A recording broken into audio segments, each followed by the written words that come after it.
Hello বন্ধুরা, good morning and welcome back to my channel তুর্জাস dream. আশা করছি সবাই ভালো আছো।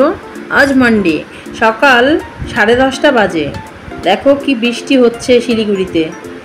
ওয়েদারও ঠান্ডা ঠান্ডা, কিন্তু এই বৃষ্টি হলে না দিনটা কেমন যেন লাগে, মানে মনটাও একটু খারাপ খারাপ হয়ে যায়। তো চলে এলাম রান্নাঘরে, এসেই বসিয়ে দিলাম হলদিওয়ালা দুধ। তুর্যর জন্য এই দুধটা খুব উপকারী, শুধু তুর্যর জন্য না, তোমরা চাইলেও তোমাদের বাচ্চাদের দিতে পারো। হলুদ দিয়ে এই দুধটাকে ফুটিয়ে আমি একটু গোলমরিচ দিয়েছিলাম। আজ করব ডুমুর ভাজা। তো ডুমুর আমি ভালোভাবে কেটে ধুয়ে এখানে নুন হলুদ মাখিয়ে রেখে দিয়েছিলাম। তো এবার তেলের ওপর দিয়ে দিলাম ডুমুরগুলো। এর আগের রেসিপিতে দেখিয়েছিলাম ডুমুরের ঘন্ট, কিন্তু আজ করছি ভাজা। রোজ রোজ ঘন্ট ভালো লাগে না। ডুমুর এর আগেও একদিন ভাজাই করেছিলাম। তো এবার দিয়ে দিলাম একটু নুন হলুদ দিয়ে মাখিয়ে রেখেছিলাম, কিন্তু আমি তো সেই জলটা ফেলেও দিয়েছি। তো নুন একটু দরকার, আর তাছাড়া আমরা একটু নুনটা খাই, তাই জন্য দিয়ে দিলাম। তো হালকা আছে ঢাকনা দিয়ে ভেজে নিয়েছি। ডুমুর সেদ্ধ হয়ে গেছে, এই তো ডুমুর কমপ্লিট। এবার কড়াইতে আবার তেল দিয়ে দেব।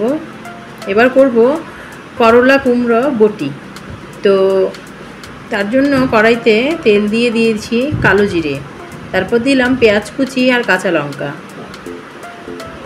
ভালোভাবে পেঁয়াজ কুচি আর কাঁচা লঙ্কা ভেজে নিয়ে দিয়ে দিলাম নুন হলুদ দিয়ে আগে থেকে মাখিয়ে রাখা করলার মিষ্টি কুমড়া। তো নুন দিয়ে মাখিয়ে রাখলে একটু জল বেরোয়, তো জলটা চিপে ফেলে দিয়েছিলাম, এতে করলার এক্সট্রা তেতো ভাবটাও চলে যায়। এবার পেঁয়াজের সাথে ভালোভাবে সবটা মিশিয়ে নেব। দিয়ে দিয়েছি একটু নুন দিয়ে আবার মিশিয়ে নেব। একটু জল দিলাম, জল দিয়ে ঢেকে দিলাম। ঢেকে দিয়ে হালকা আছে কিছুক্ষণ সেদ্ধ করে নেব। চুলার আঁচটাকে হাই ফ্লেমে রেখেই আমি ভাজতে থাকবো। এটা ভাজা হয়ে গেলে একটুখানি দিয়ে দেব চিনি দিলে একটু মিষ্টি মিষ্টি লাগে। যাদের পছন্দ না তারা চিনি দিও না।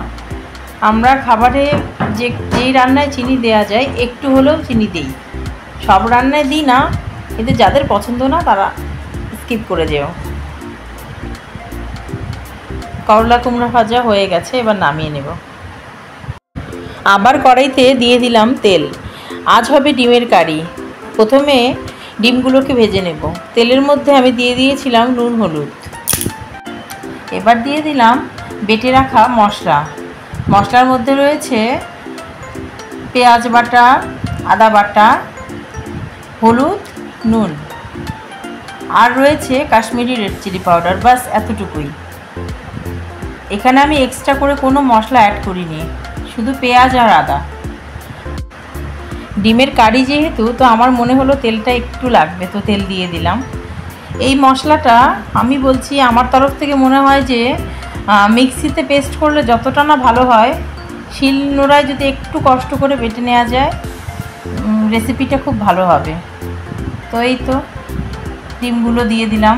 মশলাটা আমি বেশিক্ষণ কষাইনি, একটুখানি নেড়ে চেড়েই ডিমগুলো দিয়ে দিয়েছি। এবার একটু জল দিয়ে হাই ফ্লেমে 5 মিনিট রেখে লো ফ্লেমে করে দেব।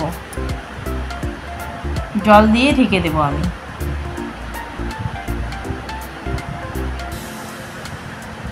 পাঁচ মিনিট হয়ে গেছে। এবার ঢাকনা খুলে অনেকটা জল শুকিয়ে এসছে। এবার হালকা আঁচে করে দেব। এই তো জল শুকিয়ে এসছে এবং তেল ভেসে এসছে উপরে। তো ডিমের কারি কমপ্লিট।